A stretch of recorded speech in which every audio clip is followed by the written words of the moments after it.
સમગ્ર દેશમાં રાષ્ટ્રપતિના ઉમેદવાર બનીને જ્યારે કોંગ્રેસ પક્ષના ટેકાથી આદરણીય યશવંતસિંહ સાહેબ આવ્યા છે ત્યારે આ પ્રેસ વાર્તામાં માન્ય સુખરામભાઈ, માન્ય કુલકર્ણી સાહેબ, અમિતભાઈ, પ્રણવ ઝા સાહેબ, પરેશભાઈ, નરેશભાઈ, શૈલેષભાઈ, ડોક્ટર સીજે ચાવડા સાહેબ અને પ્રેસ વાર્તામાં ઉપસ્થિત સર્વે ગુજરાતના પત્રકાર ભાઈઓ અને બહેનો, ગુજરાત વિધાનસભાની બેઠક મળી, ગુજરાત વિધાનસભા પક્ષ તરફથી અને ગુજરાત પ્રદેશ કોંગ્રેસ સમિતિ વતીથી રાષ્ટ્રપતિ પદના ઉમેદવાર આદરણીય મુરબ્બી યશવંતસિંહ સાહેબને સમર્થન આપ્યું, ટેકો આપ્યો અને આવતા દિવસોમાં જે કઈ લોકશાહીને બચાવવાની રણનીતિ લઈને કોંગ્રેસ પક્ષ અને યશવંતસિંહ સાહેબ ઉમેદવાર બધા જ રાજકીય પક્ષોના બધા સંગઠનો સાથે જ્યારે ઉમેદવાર બની રહ્યા છે ત્યારે એમને શુભેચ્છાઓ પણ આપી અને આપની વચ્ચે પત્રકાર મિત્રો સાથે વાર્તાલાપ કરવા માટે आदरणीय यशवंतसिंह साहब ने विनती करूं छू कि सर आप प्रेस के मित्रों के साथ वार्तालाप करें। Thank you.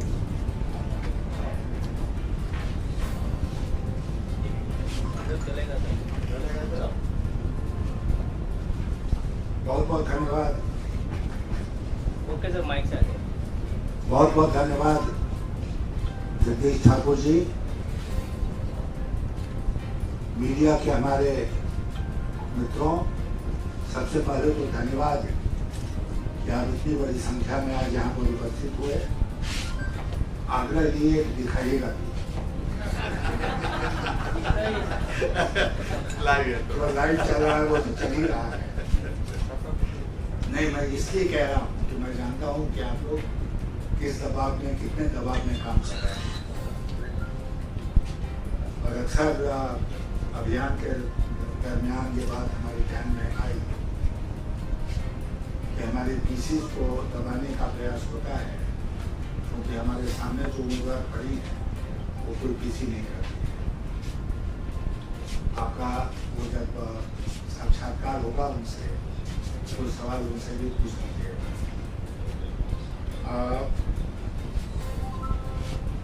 मीडिया के हमारे मित्रों, मुझे बहुत प्रसन्नता इस बात की है कि आज अपने अभियान के दौरान मुझे गांधी और सरकार की धरती पर रहने का एक बार फिर मौका मिला है।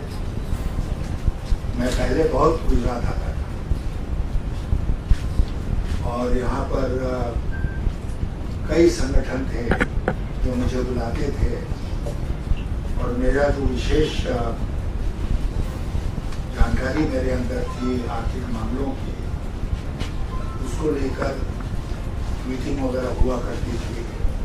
धीरे धीरे वो सिलसिला खत्म हो गया और गुजरात आने का सिलसिला भी खत्म हो गया।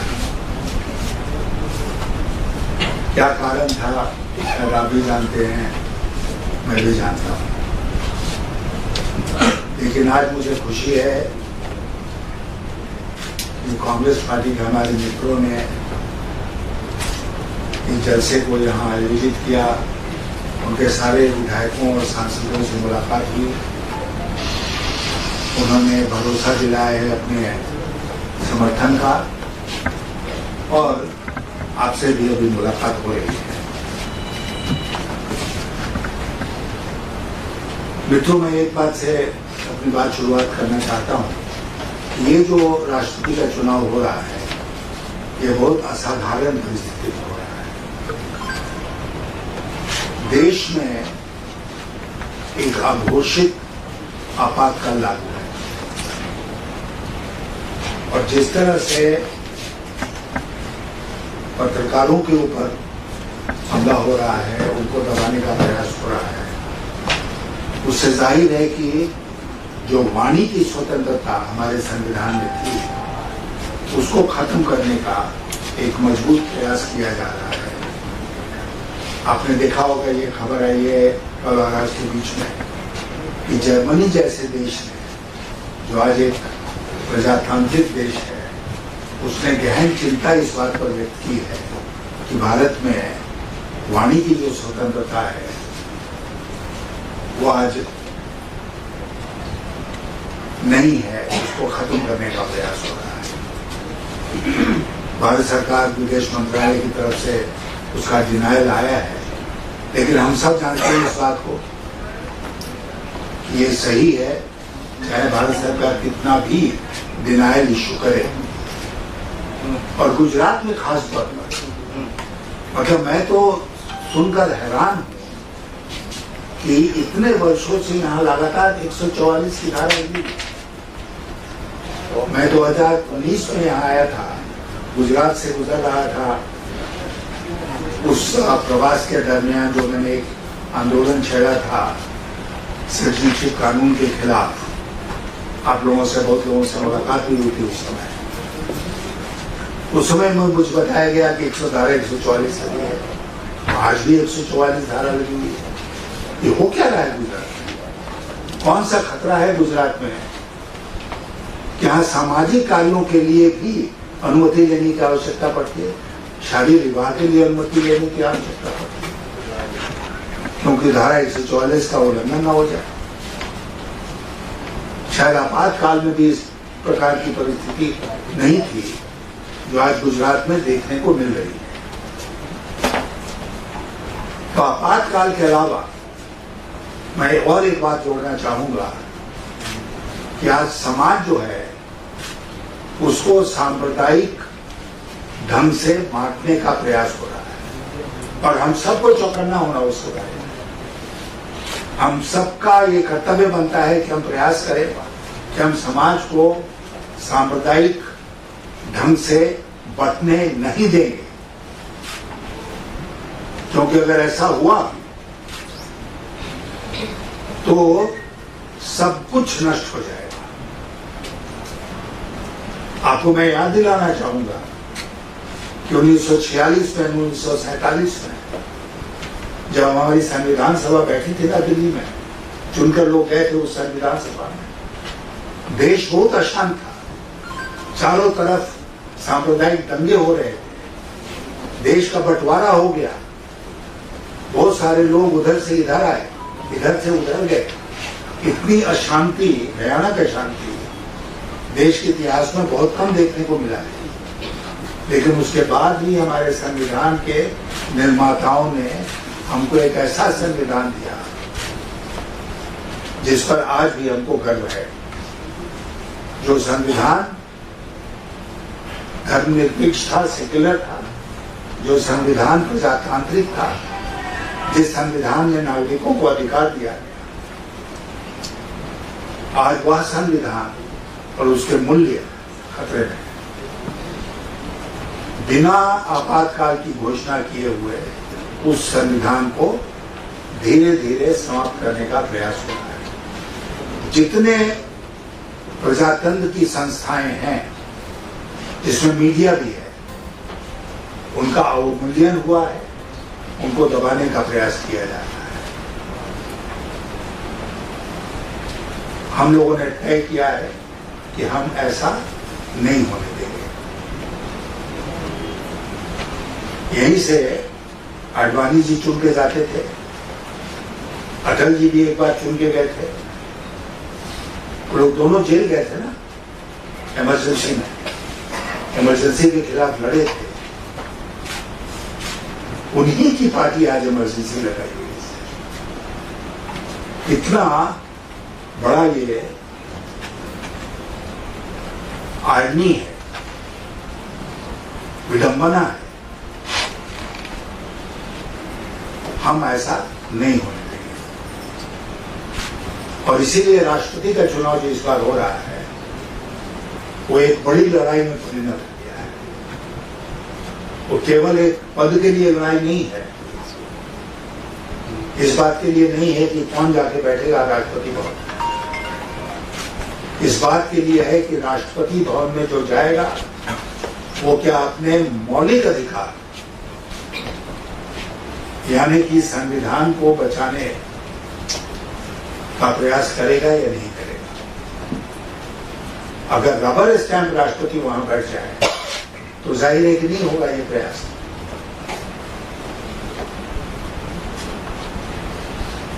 मैं याद दिलाना चाहूंगा आपको, ये बिल्कुल ही कोई माने नहीं रखता है कि मैं किस संप्रदाय और किस जात से आता हूं।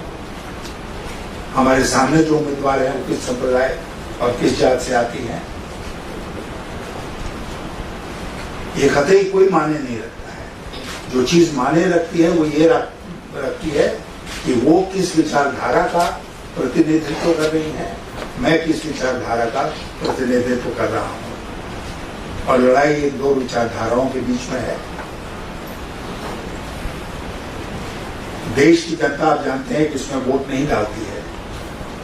राष्ट्रपति के चुनाव के लिए एक इलेक्टोरल कॉलेज बना हुआ है जिसमें एमएलए और एमपीज होते हैं, वो वोट डालेंगे। लेकिन जो भी एमएलए और एमपीज हैं, वो जो उनके क्षेत्र में जनमानस है उसको पूरी तरह से इग्नोर करके नहीं चल सकते। आप जानते हैं इस बात को भी कि इस चुनाव में कोई विप नहीं होता है। क्यों हमारे संविधान के निर्माताओं ने ये व्यवस्था की कि सीक्रेट बैलेट होगा लेकिन विप नहीं होगा।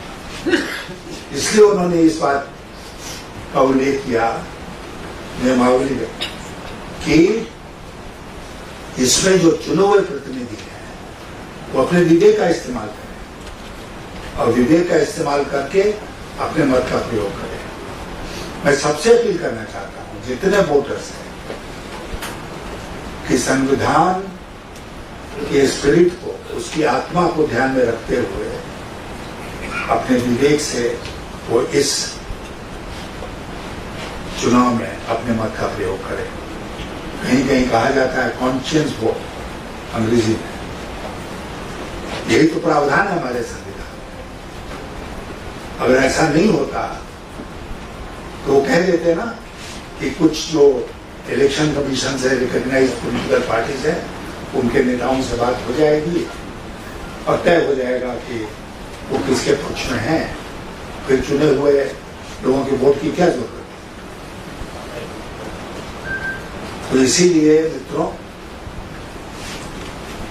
आज जो लड़ाई है वो राष्ट्रपति के पद के चुनाव से एक बड़ी लड़ाई हो गई है। और अगर मैं देश भर में घूम के इस बात को दोहरा रहा हूं हर जगह, तो इसीलिए दोहरा रहा हूं कि ये लड़ाई एक तरह से आने वाले दिनों के लिए देश का भविष्य तय करेगी। राष्ट्रपति 5 वर्षों के लिए चुना जाता है। 5 वर्षों में बहुत कुछ बदला जा सकता है। और मैं कतई इस बात का की वकालत नहीं कर रहा हूं कि राष्ट्रपति और प्रधानमंत्री के बीच में एक टकराव की स्थिति बनेगी। मैं केवल इस बात की वकालत कर रहा हूं कि राष्ट्रपति अपने संवैधानिक अधिकारों का उपयोग करें और ये सुनिश्चित करें कि सरकार हमारी जो है वो संविधान के अनुसार काम करती है। आप सबका बहुत बहुत धन्यवाद। सिन्हा साहब, पूर्व राष्ट्रपति, अपना परिचय दीजिए पहले। मैं sir Pradeep Rawal, editor of news of Gandhinagar daily. पूर्व राष्ट्रपति कोविंद साहब से इस देश को पिछले 5 सालों में कोई ऐसा फायदा हुआ है तो आपको दिखाना। देखिए, जो फायदा नहीं हुआ वो मेरे ध्यान में है। जो फायदा नहीं हुआ वो ये हुआ कि जिस समाज से वो आते थे उस समाज की स्थिति में कोई सुधार नहीं हुआ उनके राष्ट्रपति बनने से, बल्कि हर जगह उनके राष्ट्रपति बनने के बाद भी, और गुजरात भी उसमें शामिल है, उस समुदाय के लोगों के साथ अन्याय और अत्याचार हुआ है और राष्ट्रपति भवन खामोश रह गया। उन्होंने कोई टिप्पणी उस पर नहीं की। और ये बहुत लाजमी इसलिए हो जाता है कि इस बार कहा जा रहा है कि एक आदिवासी महिला को राष्ट्रपति बनाएंगे, तो क्या उससे आदिवासी समाज ऊपर उठ जाएगा? मैं झारखंड प्रदेश से आता हूँ, वहीं से लोकसभा के लिए चुना जाता था। वहां वो गवर्नर थी 6 साल। 6 साल में क्या राष्ट्रपति बने, गवर्नर बनने के चलते वो समाज तरक्की कर गया? नहीं, ऐसा नहीं होता है। जोर दे के मैं इस बात को कह रहा हूं कि एक व्यक्ति के किसी आसन पर बैठने से पूरे समाज की तरक्की नहीं होती। Okay, and what is the real economic condition of the India? Because we have so many experience. देखिए, बहुत बड़ा विषय है, लेकिन अगर संक्षेप में मैं बताऊं आपको कि रियल इकोनॉमिक कंडीशन जो है वो बहुत इस समय एक क्राइसिस से गुजर रहा है। अभी खबर आई कि 3000 अग्नि योद्धाओं का अग्निवीरों का रिक्रूटमेंट होना था, 3000 वायुसेना के लिए। उसमें एप्लीकेशन आए 7.5 लाख, 3000 के लिए 7.5 लाख। इसके पहले रेलवे रिक्रूटमेंट हो रहा था, उसका दृश्य हम लोगों ने देखा। हम सब जानते हैं कि भयंकर बेरोजगारी आज जो देश में है, और हर बार जो आंकड़े आते हैं वो यही दिखाते हैं कि बेरोजगारी का दर जो है वो बढ़ गया है, क्योंकि रोजगार है ही नहीं। रोजगार का सृजन होगा जब अर्थव्यवस्था तेज गति से आगे बढ़ेगी। एक मौलिक थियरी है या सिद्धांत है। आप जानते हैं कि जब नोटबंदी हुई, भूल गए हम लोग, नोटबंदी के बारे में सब कुछ भूल गए, लेकिन जब देश में नोटबंदी हुई थी तो हमारा विकास दर, सालाना विकास दर 8% से ऊपर था। नोटबंदी के बाद वो गिरते गिरते गिरते गिरते 4% पर आ गया, और उसके बाद कोविड आ गया। कोविड आया तो हम माइनस में चले गए। अब उस माइनस से ऊपर आने का प्रयास कर रहे हैं। सरकारी आंकड़ों के बारे में मैं ज्यादा कुछ नहीं कहना चाहता हूं। आंकड़ों की जो विश्वसनीयता है वो पहले कभी समाप्त नहीं हुई थी, आज समाप्त हो गई है। अभी हाल में खबर आई कि जीएसडीपी होता है ना, स्टेट्स का ग्रोथ डोमेस्टिक प्रोडक्ट कितना बढ़ा, तो सारे स्टेट्स का जब जोड़ा गया तो देश की जीडीपी से ज्यादा बढ़ा होगा। तो इसके बारे में क्या कहा है? आंकड़ों का मैनिपुलेशन हो रहा है और एक चित्र दिखाने का प्रयास हो रहा है कि सब कुछ बहुत बढ़िया है, लेकिन अर्थव्यवस्था घोर संकट में है और बेरोजगारी, महंगाई, रुपये की गिरती हुई कीमत, हम नहीं बोलते थे उस समय, हम भी भारतीय जनता पार्टी थे, प्रवक्ता थे, लेकिन यूपीए के शासनकाल में रुपये में अगर गिरावट आई तो मैंने उस पर कोई टिप्पणी नहीं की, लेकिन मोदी जी ने की थी। आप लोगों को याद होगा, तो वीडियो चलता है कभी कभी सोशल मीडिया। उन्होंने कहा कोरिया की चीन की करेंसी, फलां की करेंसी, नेपाल की करेंसी, पाकिस्तान की करेंसी का उतना मूल्य नहीं हुआ जितना रुपए का हो गया। क्यों हो रहा है? मनमोहन सिंह इसका जवाब है। आज 80 पर पहुंच रहा है रुपया प्रति डॉलर। कौन जवाब देगा? पूछे ना आप लोगों सवाल, पूछिएगा। सर, मैं दिनेश जोशी फ्रॉम सीओ भास्कर, दैनिक भास्कर। कांग्रेस के कितने विधायकों ने आपको सपोर्ट देने का वचन किया है? दूसरा सवाल कि यहाँ पे 2 और पक्ष दिए, एनसीपी और बीजेपी, उनका सपोर्ट आपने मांगा कि नहीं? सबका सपोर्ट मांगा है, और आज यहाँ जो बैठक हुई थी उसमें उन सब लोगों ने टू द लास्ट पर्सन ये वादा किया है कि वो समर्थन देंगे। सर, सौरभ बख्तर ने फ्रॉम आज सर ये पूछना था कि जो नुपुर शर्मा वाला मैटर है, उदयपुर हो गया, अमरावती हो गया, और जिस तरीके में सांप्रदायिक दंगे हुए देश में, उसको लेकर आप क्या कहते हैं? देखिए, देश का जो सांप्रदायिक माहौल है उसको जानबूझकर सरकार और सरकारी पक्ष के द्वारा अस्थिर करने का प्रयास हो रहा है जानबूझकर। और मैं कुछ विश्वास के साथ इस बात को कहना चाहता हूं आपसे कि वो समझते हैं कि वोट में उनको इसको लेकर फायदा होगा। अगर हमारा समाज सांप्रदायिक ढंग से बढ़ता है तो वोट में उनको फायदा होगा, इसलिए सरकार चाहती है कि ये बातें आगे बढ़ें। प्रधानमंत्री जी मन की बात करते हैं ना, प्रेस कॉन्फ्रेंस नहीं करते हैं, हाँ, लेकिन मन की बात करते हैं। इतनी बड़ी घटना घटे देश में, 2 कत्ल हुए जो इतने भयंकर थे, जिसका सब लोगों ने, और मैंने खुद भी उसका बहुत जबरदस्त शब्दों में कंडेमनेशन किया है। सरकार की तरफ से किसी ने कुछ बोला? प्रधानमंत्री ने बोला क्या? गृह मंत्री ने बोला क्या? रक्षा मंत्री महोदय ने बोला क्या? किसी ने कुछ बोला इस पर? ऐसा आप समझ सकते हैं कि देश में एक ऐसी सरकार आ जाए जो ऐसे महत्वपूर्ण मुद्दे पर खामोश रह जाए? मैं खामोश, क्योंकि वो चाहते हैं कि इस तरह की बातें आगे बढ़े। इसलिए वो वन ऑफ एक नहीं था कि उन्होंने, प्रवक्ता ने एक बयान दे दिया, वो नहीं था, वो सोची समझी रणनीति का एक हिस्सा है।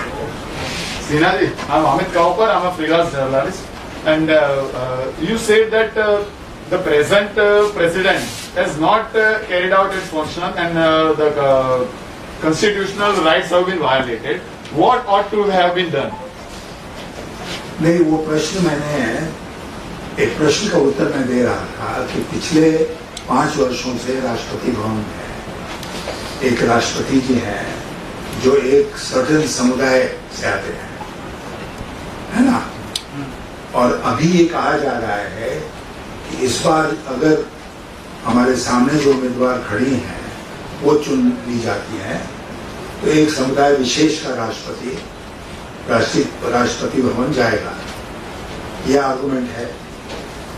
उसका उत्तर मैं दे रहा था ये कह के कि पिछले 5 वर्षों से अनुसूचित जात के एक सदस्य राष्ट्रपति के पद पर बैठे हैं और हम सब जानते हैं कि उससे उस समुदाय की तरक्की नहीं हुई, बल्कि देश भर में उसके साथ जो अत्याचार हो रहे थे वो अभी भी हो रहे हैं। गुजरात में ही ना स्किनिंग को लेकर वो घटना घटित हुई, चमड़ा निकालने का मरे हुए पशुओं को। तो एक व्यक्ति के किसी पद पर पहुंच जाने से ये सोच लेना कि सारा समाज विकसित हो जाएगा, ये सही नहीं। ये मेरा कहना है। Sir, Vipul from ABP Asmita. Japan के जो पूर्व राष्ट्रपति थे जो सिंह हो गए, उनके पर फायरिंग हुआ, उनकी अभी जो तबीयत है वो नाजुक है, इस बात को आप कैसे मानते हैं? उनके पर फायरिंग, मैं बहुत इसकी भर्त्सना करता हूँ। जापान के राष्ट्रपति एक चौराहे पर खड़े होकर भाषण दे रहे थे जब पीछे से उनको गोली मार दी गई। सुरक्षा में चूक तो ही है, लेकिन जापान एक शांति प्रिय देश रहा है बराबर से। सेकेंड वर्ल्ड वॉर के बाद से एक शांति प्रिय देश रहा है। वहाँ के अधिकांश लोग बौद्ध धर्म को स्वीकार करते हैं और इसलिए जापान में इस तरह की घटना अपने आप में अत्यंत खेद का विषय है। मैं अपनी सहानुभूति प्रकट करता हूँ शिंजो आबे के प्रति और उम्मीद करता हूँ कि वो इस प्रहार से बच जाएंगे।